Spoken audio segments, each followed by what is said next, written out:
그들은요, 아기 예수의 탄생을 보고 자신의 것을 드리며 나아갔던 사람들이었어요. 그리고 반대로요, 그 반대로 오늘 우리가 함께 나눌 헤롯 왕과 그리고 대제사장과 서기관들은요, 아기 예수의 탄생을 들었는데 어떻게 살아갔어요? 예수님을 경배하고자 살아갔어요? 아니면 자신들의 행위를 하고자 살아갔을까요? 나의 이득을 위해서 그들은 아기 예수를 바라보았다는 것을 우리가 함께 말씀을 나누고자 합니다. 오늘 말씀의 제목이 무엇인지 아십니까? 동방박사들처럼. 네, 동방박사들처럼. 이 말이 어떤 말인지 아세요? 아기 예수의 탄생을 기뻐하며 우리의 것을 드려야 한다는 거예요. 오늘 본문을 우리가 그렇게 나눌 텐데 왜 우리의 것을 드려야 하는지 깨닫는 귀한 시간들 되시길 바라겠습니다. 오늘 우리가 본문을 읽었어요. 헤롯 왕이 있고요. 그리고 헤롯 왕이 유대 예루살렘을 다스리던 그때에 지금 한 사람이 오고 있어요. 한 사람이 아니라 한 팀이 왔는데 그들은 누구다? 동방박사들이 지금 예루살렘에 왔어요. 그리고 그들은 왜 왔을까요? 무엇을 보고 왔죠? 네, 별을 보고 왔어요. 그 별은 누구를 가리키는 별? 예수님. 아니요. 그들은 예수님인지 몰랐어요. 유대인의 왕을 가리키는 별을 보고 그들이 따라왔어요.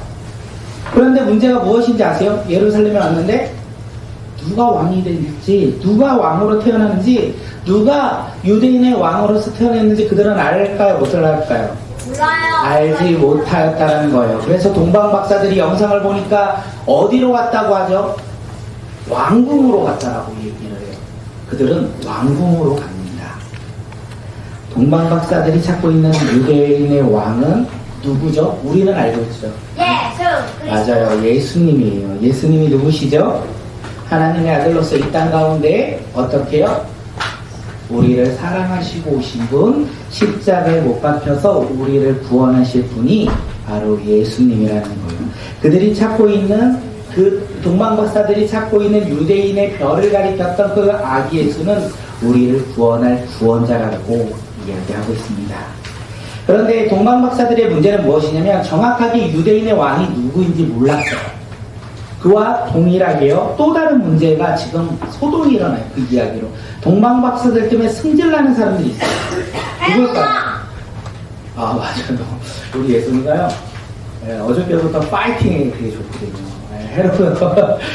헤롯 왕과 함께 있는 예루살렘에 성에 있던 사람들이 발칵 뒤집혔다라고 이야기를 해요. 헤롯 왕은 왜 지금 문제를 느꼈을까요? 자신이 왕인데 누가 왕이냐? 쟤는 제 설교를 봤나봐요. 내가 왕인데 누가 감히 왕이라고 이야기하느냐? 이거는 말도 안 되는 소리이지 라고 생각했어요. 하지만 헤롯 왕은 자신의 기분을 드러내지 아니하고 지금 동방박사들이 이야기를 하고 누구를 부를까요? 헤롯 왕? 대제사장과 서기관들을 부릅니다.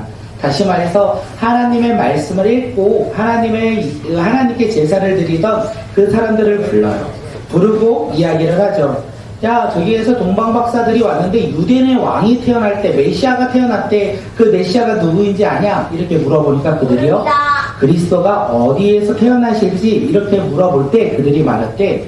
말씀에 유대 땅 베들레헴에서 나신다고 선지자들이 말하였습니다. 다시 말하면 메시아는요, 예루살렘에서 나신다고 성경에서 이야기합니다 라고 이야기를 합니다. 헤롯 왕은 이 이야기를 듣고 동방박사들에게 이야기를 하죠.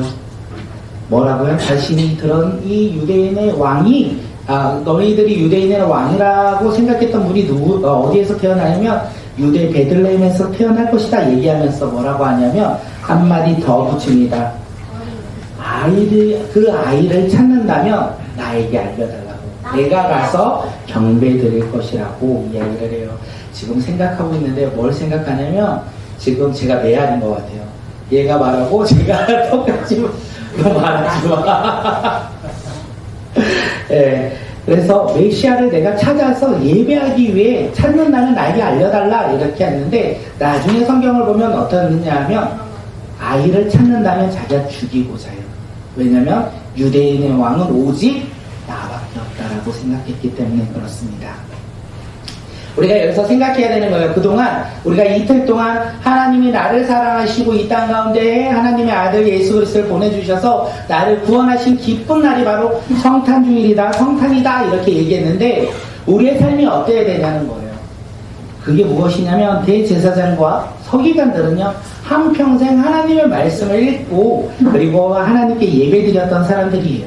어찌 보면 그들은 누구보다 동방박사들보다 그 메시아를 기다리고 있던 사람들이 바로 대제사장과 서기관들이었다는 것입니다. 그리고 그들이 들었어요. 유대인의 왕이 나셨다. 메시아가 나셨다. 이 이야기를 들었어요. 내가 기다렸던 너 나가. 네, 내가 기다렸던 메시아, 그 메시아가 드디어 이 땅 가운데 오셨다라고 지금 성경에서 말했고 동방박사들이 이야기를 하고 있어요. 그러면 그들이 해야 할 일은 무엇일까요? 몰라요. 무엇일까요? 그들은요 기다리고 기다렸던 메시아가 나셨기에 그들이 알고 있는 지식에 따라 유대 베들레헴으로 달려가 아기 예수를 찾았어야 돼요. 그들이 기다리고 기다렸던 그 아기 예수 메시아 나를 구원할 구원자가 나셨다는 것을 듣고 알았기에 이제는 행동으로 실천하여 달려나가 그 메시아를 찾았어야 돼요. 그런데 그들은요 그렇게 하지 않았다는 거예요. 그들은요 그렇게 행동하지 아니하고 헤롯 왕에게 이야기를 합니다. 뭐라고요? 메시아는 유대 예루살렘에서 나신다고 선지자들이 말하였다. 이 말을 하고 끝이었어요. 그들이 이렇게 한 이유는 무엇입니까? 두 가지예요. 우리가 생각할 건 그들이 두려움을 느꼈기 때문에 그렇습니다. 그들은 두려움을 왜 느꼈습니까? 헤롯 왕을 너 나갈 거예요? 예배 드릴 거예요? 예배 드리세요. 우리 아들이라서요. 다른 교회 갔으면 아마 쫓겨났을 거예요. 예, 헤롯 왕, 그 대제사장과 서기관들이 그렇게 말했던 이유는 그들이 두려웠기 때문이에요. 헤롯 왕의 마음을 그들은 알고 있었기 때문에 그렇습니다. 헤롯 왕은요 지금 화가 났어요. 메시아가 내가 아니라 다른 사람이라고 얘기한 것을 알고 그들은 화가 났고 그 메시아를 찾는다면 죽이고자 했어요. 그것을 지금 대제사장과 서기관들이 주변에 있던 사람들이 알았다는 거예요. 그렇기에 그들은 헤롯 왕의 기분을 거슬리면서까지 행동할 수 없었다라고 이야기할 수 있습니다. 두 번째는 무엇입니까? 그들은 하나님의 말씀을 신뢰하지 않았다. 그들은 이 땅 가운데 메시아가 오는 것을 알았어요. 그리고 메시아가 왔다는 소식도 들었어요. 하지만 반응하지 않습니다. 다시 말해 그들은 하나님의 말씀에 따라 믿고 섬기며 신뢰하지 아니하고 그냥 하나님의 말씀을 나의 지식으로만 생각하며 지식을 쌓았다는 거예요. 그들이 드렸던 예배는 형식으로 드렸던 예배일 뿐이었다는 것을 우리에게 이야기하고 있습니다. 대제사장과 서기관들은 아기 예수의 탄생을 들었지만 사람을 두려워하였고 하나님의 말씀을 신뢰하지 않음으로 말미암아 그들은 예수님께 나아가지 않았다. 오늘 이 땅 가운데 모습 가운데서도 아기 예수의 탄생을 우리는 다 들어요. 성탄절일에서 크리스마스를 해서 많은 사람들이 함께 기뻐요. 모든 사람들이 아기 예수의 이야기를 듣지만 많은 사람들은 어떻게 하냐면 아기 예수와 상관없이 그날을 즐깁니다. 왜 그렇습니까? 나와 상관없는 날, 나의 구원자와 상관없는 날이었기 때문에 그래요. 그러면서 그들은 그날을 누가 주인 삼아 지냅니까? 내가 주인데요. 우리 예송이가 목사가 될 수도 있겠네요. 내 얘기를 다 뺏어가는 거 보니까. 한 번만 더 얘기하고 너 진짜 나가. 나는 헤롯 왕이다. 그들은 왜냐하면 그 성탄의 기쁨을 진정한 아기 예수의 기쁨보다 나의 기쁨으로 생각하며 살아갔다는 거예요. 그리고 교회를 다니면서도 왜 성탄의 기쁨보다 세상의 기쁨을 찾아갑니까? 하나님의 말씀을 신뢰하지 않기 때문에 그래요. 아기 예수의 탄생을 우리가 왜 기뻐하지 않느냐면 그 말씀을 신뢰하고 바라보지 않기 때문에 그래요. 그러면서 주변을 바라보니까 노는 것이 즐겁고 노는 것이 행복하기에 그 세상을 바라보며 살아가기 때문에 그런 모습으로 우리가 살아가는 것이 아닌가 생각되어집니다. 우리가 2022년 이 성탄주의를 맞이하여 우리가 기뻐했으면 좋겠습니다. 그리고 우리가 기쁨 가운데 행복을 누리는 믿음의 공동체가 되길 소망합니다. 내 삶에 내가 주인 되지 아니하고 예수님이 주인 되어 우리는 종으로서 예수님은 왕으로서 우리가 믿으며 살아가는 믿음의 자녀들이 되시길 간절히 소망합니다. 이제 동방박사들이 헤롯 왕의 말을 듣고요. 자신들을 그동안 인도했던 왕, 그 별을 다시 한번 따라갑니다. 그리고 그 별이 한 곳에 멈춰요. 그리고 그들이 기뻐하며 그 집에 들어갑니다. 그 집에 들어갔을 때 누가 있었냐면 아기 예수와 마리아가 있었어요. 아기 예수와 마리아를 보고 경배하며 아주 값지고 귀한 예물, 황금과 그리고 유향과 모약을 예수님께 드렸다라고 성경은 이야기하고 있습니다. 동방박사들은요, 사실 옆집에서 오지 않았어요. 옆 동네에서 오지 않았어요. 그들이 어디에서 왔는지 모르겠지만 아주 먼 거리를 그 유대인의 왕의 별을 보고 그들은 믿으며 확신하여 유대인 왕에게 경배하고자 그들은 먼 거리를 떠나 예루살렘까지 왔습니다. 그리고 그들은 헤롯 왕을 찾아가 아기 예수의 위치를 확인했다라는 거예요. 그리고 아기 예수를 만났습니다. 그리고 자신들이 가지고 왔던 귀한 예물을 드렸어요. 그들이 드린 황금과 유황과 모략이지만 사실 그들이 드린 예물은 무엇이냐면 그들의 시간과 그들의 사랑과 그들의 헌신과 수고였다라고 우리는 볼 수 있습니다. 아기 예수님의 탄생은 기쁜 날입니다. 그리고 그 기쁜 날을 우리가 참된 기쁨으로 누리는 믿음의 자녀들이 되시길 바라겠습니다. 오늘 우리는 대제사장과 서기관처럼 머리로는 너무나 잘 알고 있지만 말씀을 신뢰하지 못하고 예수님을 나의 삶으로 주인으로 삼지 못하고 순종하지 못한 삶으로서 살아가는 자들이 아니라 오늘 말씀의 제목처럼 우리는 누구처럼요? 동방박사들처럼 하나님의 말씀을 신뢰하며 따르는 주의 자녀들이 되시길 간절히 소망합니다. 우리의 삶 속에서 우리의 구원자 되신 예수님을 바라볼 때 어떻게 바라보며 살아가야 합니까? 나를 구원하신 분, 나를 사랑하신 분, 그 주님을 바라보며 살아가는 주의 자녀들이 되시길 바라고, 동방박사들은 예수님을 만나서 예물을 드렸어요.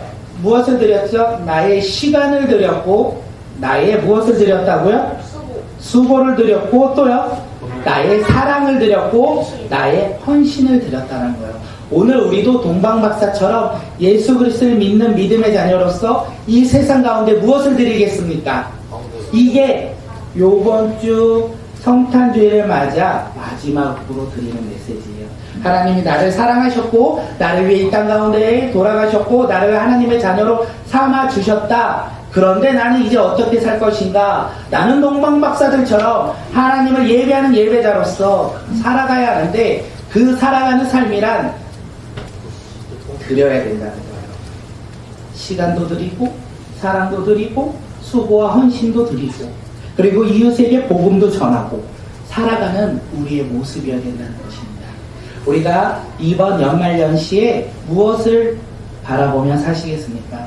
나를 구원하신 하나님을 바라보며 그 예수 그리스도를 바라보며 나의 것을 드리는 믿음의 자녀들, 나의 예물을 하나님께 드리는 믿음의 자녀들이 되시길 바라겠습니다. 무엇을 드릴까요? 하나님께 나의 예물 드릴 게 뭐가 있을까요? 시간 괜찮고요. 사랑? 아, 네, 그거 다 좋아요. 어떻게 드릴까요? 마음을 다해서. 아이고, 떨렸어요. 네, 우리 마음을 다해서 사랑과 수고와 헌신과 시간을 누구한테 드린다? 아기 예수님께 우리 예수님을 바라보며 드리는 믿음의 자녀들이 되시길 간절히 소망합니다.